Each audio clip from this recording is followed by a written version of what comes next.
నమస్కారం కొండలరావు గారు. మీ నమస్కారం మీ చంద్రశేఖర్. విశేష అనుభవంతో, సుదీర్ఘమైనటువంటి జర్నలిజం అనుభవంతో ఈ దేశానికి కమ్యూనికేషన్ రంగంలో ఒక కమ్యూనికేటర్‌గా మీరు ఎంతో సేవలందించారు. మరి ఈ పరాభవనామ సంవత్సరం తరపున రాష్ట్ర ప్రభుత్వం అందించేటువంటి ఉగాది పురస్కారానికి ఎంపికైన సందర్భంగా మీరు దీని యొక్క అనుభూతుల్ని, అంటే మీరు ఎందరో అంతరంగాలలోకి వెళ్ళి వారి యొక్క అనుభూతుల్ని తీసుకొచ్చినటువంటి మీరు ఈ రోజున మరి ఈ మీ అంతరంగాన్ని మా ధర్మపీఠం ద్వారా మా ప్రేక్షకులకు అందిస్తారని మేము మనస్ఫూర్తిగా కోరుకుంటున్నాం. సుమారు 3 దశాబ్దాలు ఇండియన్ ఇన్ఫర్మేషన్ సర్వీస్లో ఉండి, అంతకుముందు ఒక దశాబ్దం పాటు పత్రికలలో కూడా పనిచేసిన అనుభవంతో బహుశా ఒక పాత్రికేయునిగా అందించిన అంశాల ప్రాతిపదికగా నన్ను ఈ పురస్కారానికి రాష్ట్ర ప్రభుత్వం ఎంపిక చేసిందని నేను భావిస్తున్నాను. ఈ పురస్కారం మొత్తం జర్నలిజానికి ఒక గుర్తింపుగా, జర్నలిజం ప్రాధాన్యతని మరొక్కసారి జనబాహుళ్యంలోకి వెళ్ళేందుకు ఇది ఒక ఎగ్జాంపుల్గా నేను చెప్పే ప్రయత్నం చేస్తున్నాను. ఎందుకంటే మనం అంటాం, ఇది పొద్దునైంది ఒకవైపు పదునుంటుంది, జాగ్రత్తగా వినియోగించాలని. కానీ జర్నలిజం అనేది 2 వైపులా పదునున్న కత్తి లాంటిది. సో అలాంటి వృత్తిలో చాలా ప్రాంతాల్లో చాలా కేంద్ర సమాచార ప్రసార మంత్రిత్వ శాఖలోని ముఖ్యమైన విభాగాల్లో పత్రికా సమాచార కార్యాలయం PIB, క్షేత్ర ప్రచార విభాగం DFP, ఆకాశవాణి, దూరదర్శన్తో పాటు కొంతకాలం కేంద్ర పర్యాటక మంత్రిత్వ శాఖ ఢిల్లీలో కూడా పనిచేసే అవకాశం నాకు లభించింది. కొండలరావు గారు, మీరు ఇంత సుదీర్ఘకాలం ఒక జర్నలిస్టుగా, లేకపోతే ప్రభుత్వం తరపున సమాచారాన్ని అందించే శాఖల్లో పనిచేశారు. అదంతా ఒక ఎత్తు. మరి రిటైర్డ్ ఒక అధికారిగా ఈ తదుపరి జీవితాన్ని, శేష జీవితాన్ని మీరు సమాజానికి ఎలా మిళితం చేస్తున్నారు? సమాజం నుంచి మీరు ఏమి నేర్చుకుంటున్నారు? సమాజానికి ఏమి నేర్పిస్తున్నారు? చాలా మంచి ప్రశ్న. DFP అంటారు, డైరెక్టరేట్ ఆఫ్ ఫీల్డ్ పబ్లిసిటీ, క్షేత్ర ప్రచార విభాగంలో పనిచేసే అవకాశం రావటం ఒక ఎత్తు అయితే, మారుమూల గిరిజన మత్స్యకార గ్రామాల్లో నార్త్ కోస్టల్ ఆంధ్రప్రదేశ్లో పనిచేసే అవకాశం రావటం మరో ఎత్తు. అంటే ఒరిస్సా సరిహద్దులైన శ్రీకాకుళం చివరి ఏజెన్సీ ప్రాంతం నుంచి రంపచోడవరం, ఉమ్మడి తూర్పుగోదావరి జిల్లాల వరకు ఉన్న ప్రాంతాల్లో పనిచేసే అవకాశం నాకు రావడం. శ్రీకాకుళం పరిధిలో విజయనగరం, శ్రీకాకుళం 2 జిల్లాలుంటే అదనపు బాధ్యతల్ని కాకినాడ క్షేత్ర ప్రచార విభాగం, మరలా విశాఖ క్షేత్ర ప్రచార విభాగం, అంటే ఒక్కో విభాగ పరిధిలో 2 జిల్లాలు ఉంటాయి. అలా సుమారు దగ్గర ఉమ్మడి తూర్పుగోదావరి జిల్లాలోని రంపచోడవరం వరకు నాకు పనిచేసే అవకాశం రావటం. ఆయా ప్రాంతాల్లో మల్టీమీడియా క్యాంపెయిన్స్ అంటాం, ఆయా ప్రాంతాల్లోని మత్స్యకార గిరిజన ప్రజలకు అర్థమయ్యే రీతిలో అవగాహన ప్రసార కార్యక్రమాలని నిర్వహించడం, అక్కడున్న స్థితిగతుల్ని ఫీడ్బ్యాక్ రూపంలో ప్రభుత్వానికి తెలియజేయటం, అవసరమైతే అక్కడ వైద్య శిబిరాలని నిర్వహించేటట్టుగా ప్రోత్సహించటం, ఆయా ప్రాంతాల్లోని ITDA ప్రాజెక్ట్ అధికారులతో కలిసి మమేకమై ఈ అవగాహన ప్రచార కార్యక్రమాలు, ఆరోగ్య సంరక్షణ కార్యక్రమాలు, వైద్య శిబిరాల నిర్వహణలో చేదోడు వాదోడుగా ఉండటం ఒకవైపు. మరోవైపు కేంద్ర ప్రభుత్వ పరిధిలో జాతీయ స్థాయిలో పబ్లిక్ ఇన్ఫర్మేషన్ క్యాంపెయిన్ అనే అతి పెద్ద భారీ స్థాయి కార్యక్రమాలు నిర్వహించబడేవి ఆ రోజుల్లో. వాటిలో కూడా సుమారు ఒక 7-8 అతిపెద్ద PICలు అంటాం, ఆ కార్యక్రమాల్లో కూడా అవగాహన ప్రచార కార్యక్రమాలు కూడా ఒక 5-6 రోజుల నుంచి 10 రోజుల వరకు కూడా జరుగుతుండేవి. ఎంపిక చేసిన ప్రాంతాల్లో డెంకాడ కానీ, విజయనగరం జిల్లా, ఇటు అమలాపురం కానీ, అనకాపల్లి కానీ, ఇలాంటి ప్రాంతాల్లో ఈ కార్యక్రమాలు జరిగేవి. ఆ కార్యక్రమాల్లో కూడా నాకు పాల్గొనే అవకాశం రావటం, ప్రజలతో జనబాహుళ్యంతో మమేకమై పనిచేసే అవకాశం నాకు రావటం క్షేత్ర ప్రచార విభాగం ద్వారా సాధ్యమైంది. ఆ అనుభూతుల్ని, ఆ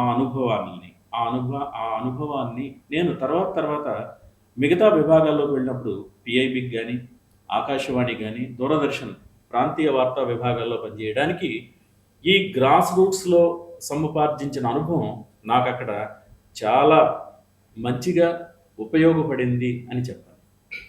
కొండలరావు గారు, ఆ, మీ అనుభవాన్ని ప్రభుత్వాలు పరిగణలో తీసుకున్నాయి, ప్రజలు ఉపయోగించుకున్నారు. అయితే గతంలో మీరు ఆయా శాఖల ద్వారా వ్యక్తుల్ని వార్తల్లోకి తీసుకొచ్చేవారు. అవును. కానీ మీరు సాధించినటువంటి అసాధారణ కీర్తితో, ఘన విజయాలతో నేడు వార్తల్లోని వ్యక్తిగా మారిపోయారు. ఈ మార్పు చెందిన స్థాయిని మీరు ఏమని వర్ణిస్తారు? ఎలా దీన్ని పరిగణలో తీసుకుంటున్నారు? నాటి వ్యక్తుల్ని వార్తల్లోకి చేర్చిన మీరు నేడు మీరు వార్తల్లోని వ్యక్తిగా పరిణమిస్తున్నటువంటి ఈ తరుణంలో మీరు ఈ పరిణామాన్ని మీరు ఎలా విశదీకరిస్తారు? అయితే జర్నలిజం ఈజ్ డైనమిజం అంటారు. Very good. మాథ్యూ ఆర్నాల్డ్ అనే ఒక రచయిత, ఆంగ్ల రచయిత, ఓ సందర్భంలో journalism is literature in a hurry అని ప్రస్తావించారు.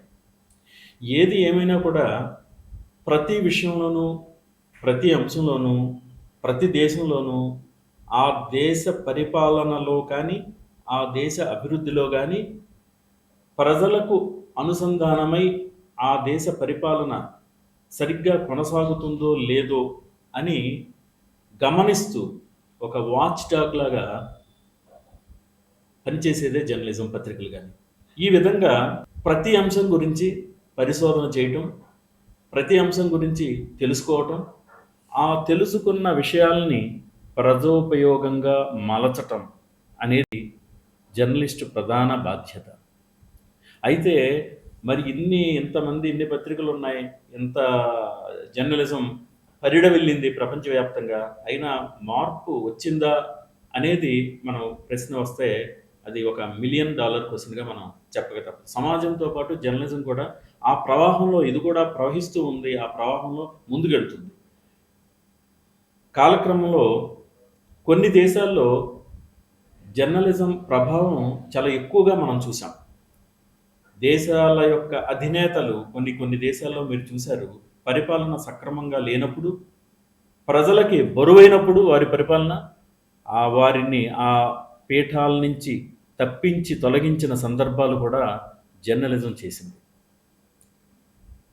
ఈ విధంగా గొప్ప గొప్ప వ్యక్తుల గురించి కానీ, గొప్ప గొప్ప ప్రాంతాలను గురించి కానీ, గొప్ప అంశాలను, ఉదాహరణకి సునామీ వచ్చినప్పుడు కానీ, పెతాయి తుఫాను వచ్చినప్పుడు కానీ, హుద్హుద్ తుఫాను వచ్చినప్పుడు కానీ, అంతకు మించి మనం 2000 సంవత్సరం, 2001 సంవత్సరంలో మనం చూసిన COVID-19 లాంటి క్లిష్ట పరిస్థితులను కూడా వాటికి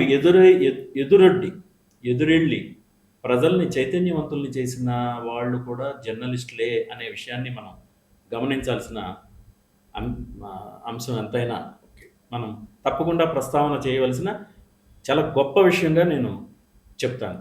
ఉదాహరణకి నాకు ఆ రోజుల్లో ఆకాశవాణి విజయవాడ కేంద్రం ప్రాంతీయ వార్తా విభాగాధిపతిగా నేను బాధ్యతలు నిర్వహిస్తున్న సందర్భం, జనాల్ని ఇంకా ఎక్కువగా, ఇంకా వారిని ఈ రక్కసి కోరల్లో పడకుండా వాళ్ళ ప్రాణాలని రక్షించే విషయంలో ఎంతవరకు వాళ్ళని చైతన్యవంతులు చేయగలుగుతాం అనే విషయంలో all India institute of medical sciences, AIIMS Mangalagiri వైద్య నిపుణులతో కానీ, అలా గొప్ప గొప్ప నిష్ణాతులైన వైద్యులతో కానీ వాళ్ళతో సంభాషిస్తూ వాళ్ళ నుంచి ఈ సమస్యల పరిష్కారానికి కానీ, ప్రజలు జాగరూకులై ఎలా ఉండాలి అనే అంశాల పట్ల కూడా వారి దగ్గర విషయాల్ని తెలుసుకుని దాన్ని ప్రజలకు బట్వాడా చేసే దిశలో కొన్ని ప్రత్యేకమైన ప్రక్రియలను కూడా మనం ఆకాశవాణి ప్రాంతీయ వార్తా విభాగంలో చేసాం.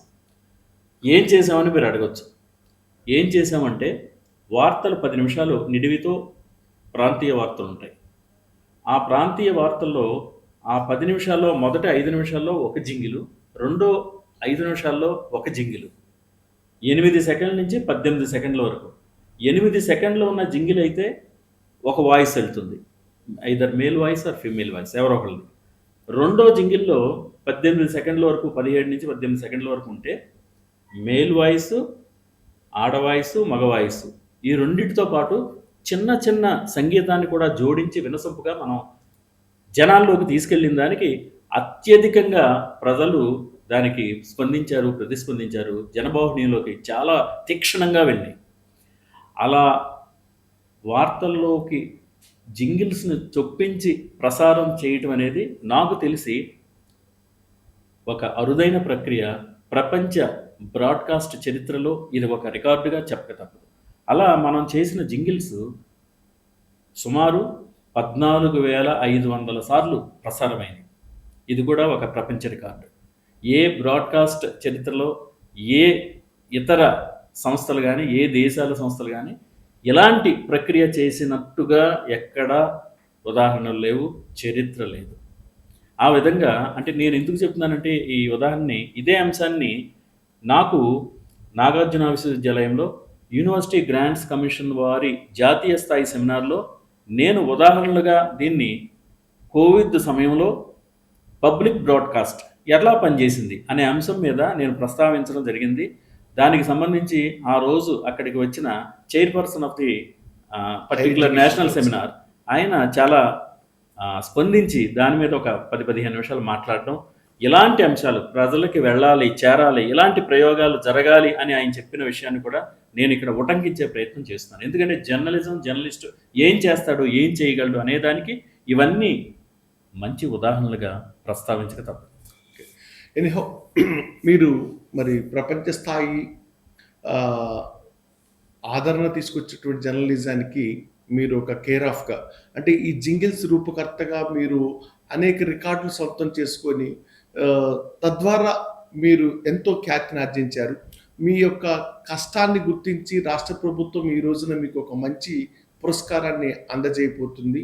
ఈ శుభతరుణంలో మీరు ఇంకా ప్రభుత్వానికి ఇటు ప్రజలకి ఎన్నో సేవా కార్యక్రమాలని, అంటే మీకు తోడ్పడేటువంటి సాధ్యపడేటువంటి ఏవైతే అంశాలు ఉన్నాయో వాటి ఆధారంగా మరిన్ని సేవా కార్యక్రమాలని నిర్వహిస్తూ మీరు ఆయా రంగాలలో ఇంకా ఉన్నతంగా ముందుకు సాగిపోవాలని ధర్మపీఠం మనస్ఫూర్తిగా కోరుకుంటూ, ఇప్పటి వరకు మాకు ఈ సమయాన్ని కేటాయించి ఇంత బిజీ షెడ్యూల్లో కూడా రేపు విజయవాడలో మీరు ముఖ్యమంత్రి చేతుల మీదుగా అందుకుపోయే కార్యక్రమానికి కూడా సిద్ధమవుతూ కూడా మీరు ఈ కాలాన్ని, వర్షాన్ని, ట్రాఫిక్ని, పండగ వాతావరణాన్ని అన్నిటినీ జయించి మా కార్యాలయం దాకా వచ్చినందుకు మీకు మా ధర్మపీఠం తరఫున ప్రత్యేకంగా ధన్యవాదాలు తెలుపుకుంటున్నాం కొండలరావు గారు.